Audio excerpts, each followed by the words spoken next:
नमस्कार, जनता टीवी देख रहे हैं आप। आपके साथ मैं हूं अंजलि भंडारी और बात करेंगे देवभूमि उत्तराखंड की। सबसे पहले रुक करेंगे 2 मिनट में 10 बड़ी खबरों की और फटाफट अंदाज में।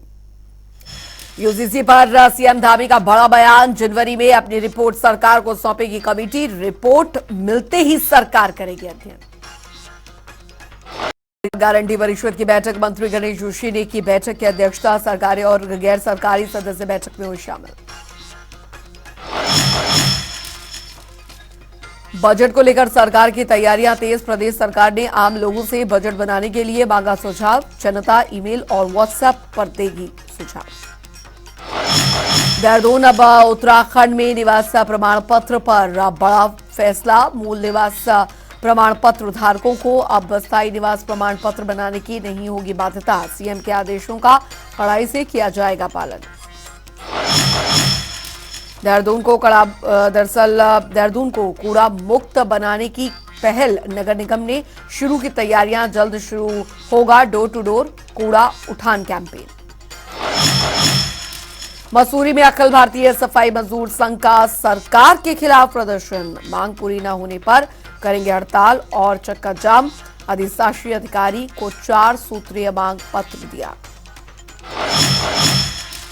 मसूरी में विकास निदेशालय की टीम ने दरअसल नगर पालिका में भ्रष्टाचार और अनियमितता की जांच की शुरू। निरीक्षण के दौरान शिकायतों पर अनियमितताएं देखने को मिली। टीम ने अधिकारियों पर कार्रवाई करने की मांग की। रामनगर में 17 दिनों में नगर वन से हुई वन विभाग को हुई 60,000 की कमाई। अभी तक 4,000 पर्यटक पहुंचे घूमने। 1 दिसंबर को हुआ था वन का शुभारंभ।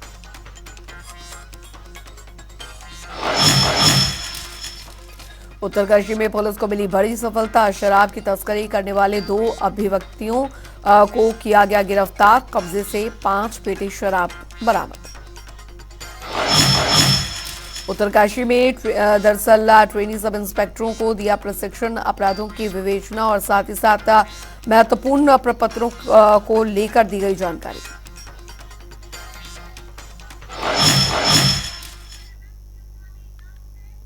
और करेंगे सबसे पहले इस बीच आ रही है एक बड़ी खबर की और बड़ी जानकारी आ रही है, वो आपको बता दें तो आज धामी कैबिनेट की अहम बैठक। जी हां, धामी कैबिनेट की आज अहम बैठक होने जा रही है।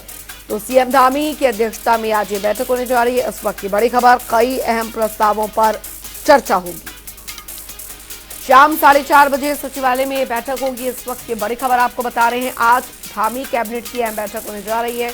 ये बड़ी खबर, सीएम धामी की अध्यक्षता में आज कैबिनेट की बैठक होने जा रही है। कई महत्वपूर्ण प्रस्तावों पर मुहर लगेगी, चर्चा होगी। इस वक्त ये बड़ी खबर, शाम 4:30 बजे सचिवालय में बैठक होगी। तो आज धामी कैबिनेट की अहम बैठक होने जा रही है। ये बड़ी और अहम जानकारी, सीएम धामी की अध्यक्षता में आज महत्वपूर्ण बैठक होने जा रही है। देहरादून से इस वक्त की बड़ी खबर, कई अहम प्रस्तावों पर चर्चा आज होगी इस बैठक में। इस वक्त की बड़ी खबर आपको बता दें, शाम 4:30 बजे सचिवालय परिसर में ये बैठक, आज धामी कैबिनेट की अहम बैठक होने जा रही है।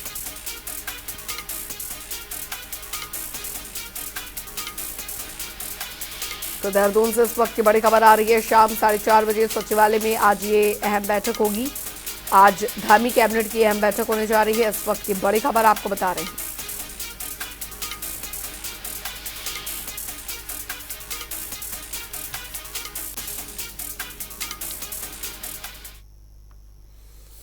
चलिए खबरों में आगे बढ़ेंगे। उधर मुख्यमंत्री कैंप कार्यालय देहरादून से सम्मान समारोह का आयोजन वहां पर किया गया और कार्यक्रम में सीएम पुष्कर सिंह धामी ने नामुमकिन को मुमकिन कर दिखाने वाले रेड माइनर्स को सम्मानित यहां पर किया गया। सीएम धामी ने फूल मालाओं के साथ सभी रेड माइनर्स का सम्मान किया और साथ ही सभी रेड माइनर्स को 51 हजार के चेक भी सम्मान के तौर पर दिए। आपको बता दें कि रेड माइनर्स ने सिलक्यारा टनल हादसे में महत्वपूर्ण भूमिका निभाई थी और 17 दिन तक चले रेस्क्यू ऑपरेशन के बाद सभी मजदूरों को सुरक्षित बाहर निकाला गया। वहीं मुख्यमंत्री पुष्कर सिंह धामी ने सभी का आभार भी व्यक्त किया। हमारे रेड माइनर्स की सिलक्यारा रेस्क्यू ऑपरेशन में 41 लोगों को बाहर निकालने में बहुत बड़ी भूमिका है और निश्चित रूप से उन्होंने जो काम किया वो प्रशंसा के पात्र तो हैं ही हैं और ये ऑपरेशन सफल हुआ तो उसमें उनकी बहुत बड़ी भूमिका है। मैं सबको अपनी तरफ से बहुत शुभकामनाएं देता हूं, बधाई देता हूं और उनका प्रोत्साहन निश्चित रूप से कहीं ना कहीं उस काम का प्रोत्साहन है जिसका कोई मूल्य नहीं है। बहुमूल्य काम उन्होंने किया है, उनकी जितनी प्रशंसा की जाए उतनी कम है। यूसीसी की कमेटी हमको अभी अपनी रिपोर्ट देगी और अगले माह हमको रिपोर्ट मिलेगी और रिपोर्ट मिलने के बाद फिर हम उसको लागू करने की दिशा में।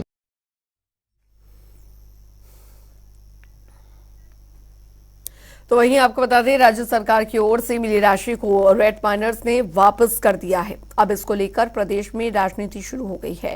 कांग्रेस प्रदेश प्रवक्ता गरिमा रसोनी ने कहा है कि भाजपा सिर्फ दिखावे की राजनीति करती है। रेड माइनर्स को केवल 51,000 रुपए की राशि देना क्या वाकई उचित है? स्वाभाविक सी बात है, ये सम्मान नहीं, ये अपमान है। रैट माइनर्स की आर्थिक स्थिति देखिए, कितनी दयनीय दशा उनकी है और जो विलक्षण प्रतिभा उनके अंदर है और जिस तरह से उत्तराखंड की 17 दिनों तक राष्ट्रीय पटल पर किरकिरी हो रही थी, फजीहत हो रही थी, उसको सम्मानजनक स्थान दिलाने में, 41 मजदूरों की जान बचाने में, उनको सकुशल बाहर निकालने में इन रैट माइनर्स का अतुलनीय योगदान है। जहाँ सारी अत्याधुनिक मशीनें फेल हो गई, वहाँ इन रैट माइनर्स ने वो कर दिखाया जो किसी ने सपने में भी नहीं सोचा था।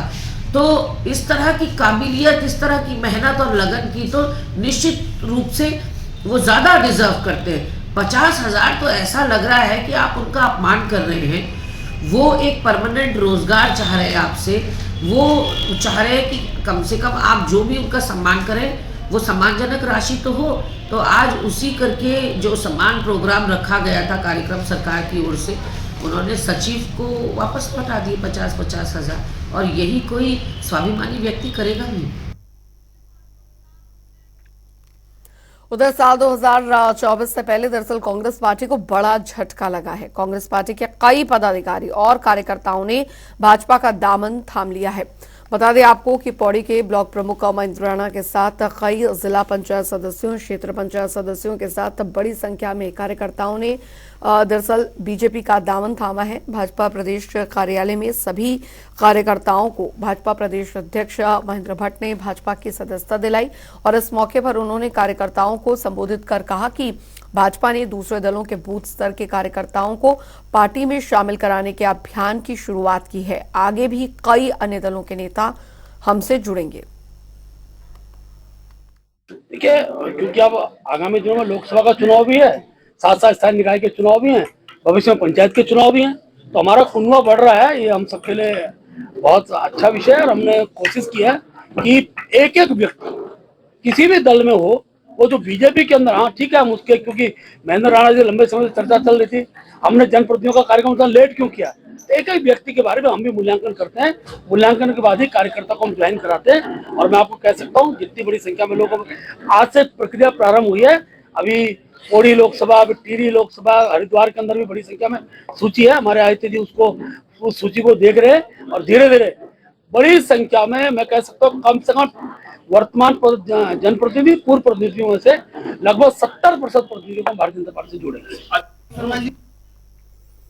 उधर उत्तराखंड राज्य रोजगार गारंटी परिषद की बैठक का आयोजन किया गया, जिसमें कि नामत सरकारी गैर सरकारी सदस्यों ने हिस्सा भी लिया। बैठक की अध्यक्षता ग्रामीण विकास मंत्री गणेश जोशी ने की और बैठक में महात्मा गांधी नरेगा क्रियान्वयन कार्यों के अनुश्रवण एवं योजना के आय को लेकर चर्चा की गई। वहीं बैठक में गणेश जोशी ने निर्देशित किया कि बैठक का आयोजन हर 3 महीने के अंतराल में आयोजित किया जाना चाहिए। साथ ही मनरेगा योजना के अंतर्गत सोशल ऑडिट राज्य के सभी विकास खंडों में समय यहाँ पर आवश्यक है। सैनिकों को ओर से मीडिया का आभार व्यक्त करता हूँ कि आप लोग सही समय पर उपस्थित हुए हैं। साथियों, भारतीय जनता पार्टी की सरकार और उसके कार्यकाल में न केवल मनुष्य मात्र का बल्कि पूर्व सैनिकों का उत्पीड़न और आर्थिक नुकसान हुआ है। मैं एक रैंक एक पेंशन की बात करना चाहूँगा कि कांग्रेस पार्टी सत्ता में रहते हुए चरणबद्ध तरीके से एक रैंक एक पेंशन का समाधान चाहती थी, लेकिन भारतीय जनता पार्टी ने 2014 में सत्ता में आते ही जल्दबाजी में श्रेय लेने की वजह से एक रैंक एक पेंशन को आधा अधूरा ठोक कर पूर्व सैनिकों और उनके परिवारों को आर्थिक हानि पहुंची। उधर उत्तराखंड में प्रदेश सरकार ने आम लोगों से बजट बनाने के लिए सुझाव मांगा है। आम लोग 10 जनवरी 2024 तक सरकार को अपना सुझाव भेज सकते हैं। अब आम जनता ईमेल, वेबसाइट और साथ ही व्हाट्सएप के जरिए सरकार को सुझाव दे सकते हैं। आम जनता के सुझाव के आधार पर ही प्रदेश सरकार 2024-25 के बजट को बनाना चाहती है, ताकि स्थानीय लोगों को रोजगार, स्वरोजगार मिल सके। आपको बता दें कि 2024-25 के बजट को लेकर प्रदेश सरकार ने विभागीय स्तर पर तैयारी तेज कर दी है, जिसके तहत विभाग स्तर पर बजट बनाने का काम चल रहा है। उधर उत्तराखंड में शिक्षक भर्ती मामले में अब बीएड धारकों को अब बड़ा झटका लगा है। दरअसल हाईकोर्ट ने प्राथमिक शिक्षा भर्ती में बीएड धारकों को अयोग्य ठहरा दिया है, जिसके बाद से ही कांग्रेस लगातार बीजेपी पर निशाना भी साधती नजर आ रही है। कांग्रेस प्रवक्ता गरिमा दसोनी ने कहा कि बीजेपी को ना तो प्रदेश से कुछ लेना देना है और न ही छात्रों के भविष्य से। देखिए, भाजपा सरकार में पिछले 7 सालों में 3000 स्कूल बंद हो गए। शिक्षा मंत्री हमारे धन सिंह रावत जी हैं और धन सिंह रावत जी को पिछले दिनों दिल्ली में सम्मानित भी किया गया। वो स्वास्थ्य मंत्री भी हैं, वो सहकारी मंत्री भी हैं। कहीं ना कहीं इतने महत्वपूर्ण पोर्टफोलियो पा जाने के बाद ऐसा प्रतीत होता है कि वो न शिक्षकों की परेशानियों का निवारण कर पा रहे हैं। शिक्षक संघ लंबे समय से आंदोलनरत है अपनी 35-36 सूत्रीय मांगों को लेकर। उनके लिए कोई सुनवाई नहीं है। उसके अलावा ये जो बीएड धारियों को बाहर कर दिया गया, कहीं ना कहीं पैर ही दिखाई पड़ता है कि विभाग ठीक से नहीं कर पा रहा है और बेरोजगारी को और बढ़ाने का काम विभाग कर रहा है। शिक्षा विभाग प्रदेश का सबसे बड़ा विभाग है और ऐसे में जो गंभीरता एक मंत्री के अंदर दिखाई देनी चाहिए अपने विभाग की परेशानियों को सुलझाने के लिए, वो धन सिंह रावत में वो मैच्योरिटी, वो परिपक्वता दिखाई नहीं पड़ रही।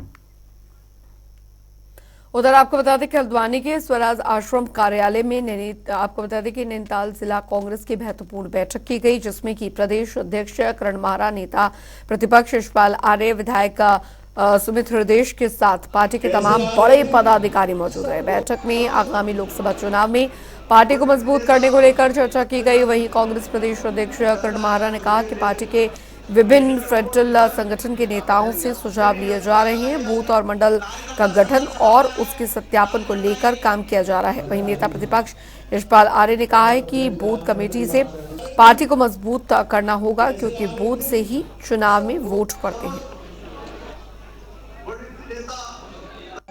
जिला सम्मेलनों की आवश्यकता महसूस हो रही थी और हम 3 अलग अलग फेजेस पे काम कर रहे हैं इस समय। देवप्रयाग से हमने, जहाँ से गंगा जी बनती है, वहाँ से हमने इसका शुरुआत की थी।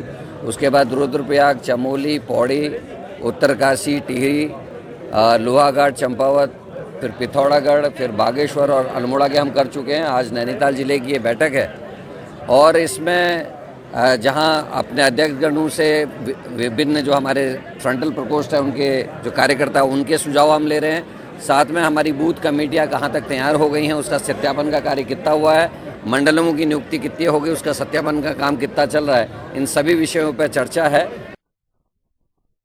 विमर्श कर रहे हैं, निचले स्तर पर, बूथ स्तर पर हमारी क्या स्थिति है इसका आकलन कर रहे हैं। सभी हमारे साथियों ने कहा कि बूथ मैनेजमेंट बेहतर होना चाहिए, बूथ कमेटियों का गठन होना चाहिए। कई जगह बूथ कमेटियां बनी हैं और अगला चरण जो हमारा है उसमें हम सीधे अपने बूथ के कार्यकर्ताओं से संवाद भी करेंगे, उनके सुझाव भी लेंगे, क्योंकि चुनाव की दहलीज पर हम खड़े हैं। हम चाहते हैं कि कांग्रेस संगठित होकर, मजबूत होकर, एकजुट होकर इस लड़ाई को लड़े और जीत हासिल करें। नहीं, देखिए, बहुत बड़ा मैं जिला अध्यक्ष महोदय और महानगर अध्यक्ष महोदय को बधाई देता हूं। सफल आयोजन हुआ है पूरे जिले से, पूरे महानगर क्षेत्र से।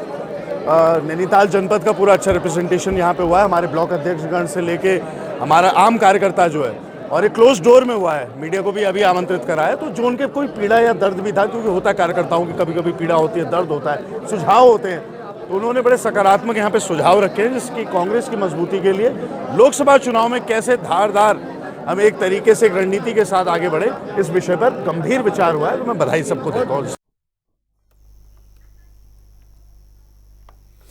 उधर उत्तराखंड में मौसम बेहाल यहां पर करने वाला है। दरअसल 3 दिन बाद एक बार फिर से पहाड़ों पर मौसम करवट बदलने वाला है। अब बर्फबारी के साथ साथ बारिश का भी प्रकोप लोगों को देखने को मिलेगा। तापमान में लगातार गिरावट दर्ज की जा रही है। लगातार बढ़ती ठंड से अब नदी और नाले जमने लगे हैं।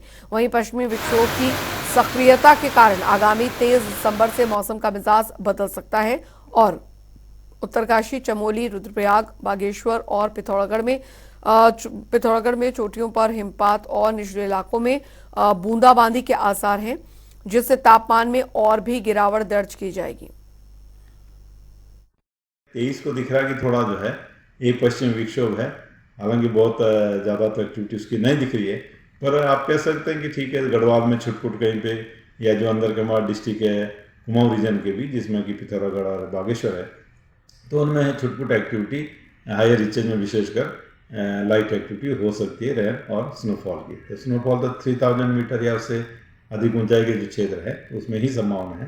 तो आप ये कह सकते हो जो अंदर के डिस्ट्रिक्ट हमारे उत्तरकाशी, चमोली, पिथौरागढ़, रुद्रप्रयाग या बागेश्वर, इनमें थोड़ी हल्की बारिश और बर्फबारी की संभावना कहीं कहीं पर होगी, ऐसा नहीं कि बहुत ज़्यादा कुछ है। और भी गढ़वाल के डिस्ट्रिक्ट देखें तो क्लाउडिंग रहेगी 23 को, और बूंदाबांदी कहीं हो सकती है। इस तरह की सिचुएशन में दिख रही है। आज 24 से फिर साफ हो जाएगा मौसम, तो आगे भी ऐसे जो 8 से 10 दिन का आगे, उसके बाद 5-7 दिन और जो दिखता है, तो उसमें भी दिख रहा है कि मौसम करीब साफ रहने वाला है। कोई सिस्टम जो है आता हुआ दिख नहीं रहा है।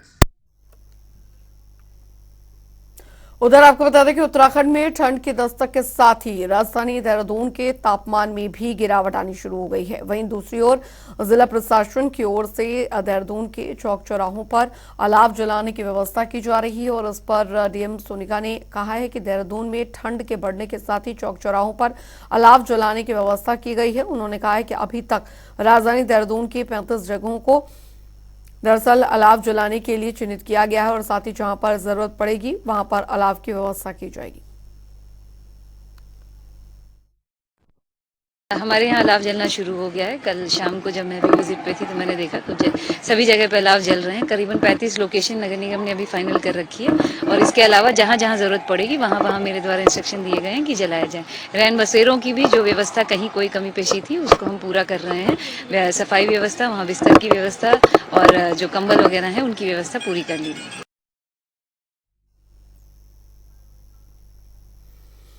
उधर राज्य को डस्टबिन फ्री और 100% डोर टू डोर कूड़ा उठान को लेकर दरअसल मुख्य सचिव एसएस संधू ने निर्देश जारी किए हैं, जिसके बाद अब नगर निगम देहरादून में भी तैयारियां शुरू हो गई हैं। वहीं इसको लेकर नगर आयुक्त देहरादून गौरव कुमार ने कहा है कि शहर में वर्तमान में 80 ऐसे स्थान हैं जहां पर डस्टबिन है जिनको हटाए जाने की शुरुआत की जानी है। देखिए, जैसा कि निर्देशित किया गया है कि हमको 15 दिन में उत्तराखंड को डस्टबिन फ्री करना है, उसके क्रम में देहरादून शहर को भी डस्टबिन फ्री किया जाना है। इसके लिए हमको एक्शन प्लान तैयार करना है, जिस पर हम कार्य कर रहे हैं। अगले 2-3 दिन में हम एक्शन प्लान तैयार कर लेंगे। हमारी लगभग 80 लोकेशंस ऐसी हैं जहां पर अभी डस्टबिन का प्रयोग किया जा रहा है, सार्वजनिक डस्टबिन का प्रयोग किया जा रहा है। हम इनको फेज वाइज मैनर में उन स्थानों से हटा देंगे और उसके अल्टरनेट व्यवस्था के तौर पर अपना जो सोर्स सेग्रीगेशन है, हमारा डोर टू डोर कलेक्शन है, उसको मजबूत करेंगे। उसके लिए गाड़ियों की व्यवस्था भी की जा रही है। लोगों में बिहेवियर एस्पेक्ट को भी हमेशा की तरह उसको भी प्रमोट किया जा रहा है और सीसीटीवी लगाने की कार्रवाई, चालानी की कार्रवाई और इंसेंटिव की कार्रवाई, सभी कार्रवाई को पैरेलली किया जाएगा। चलिए, इसी के साथ उत्तराखंड की खबरों में अभी के लिए फिलहाल इतना ही। वक्त एक छोटे से ब्रेक का।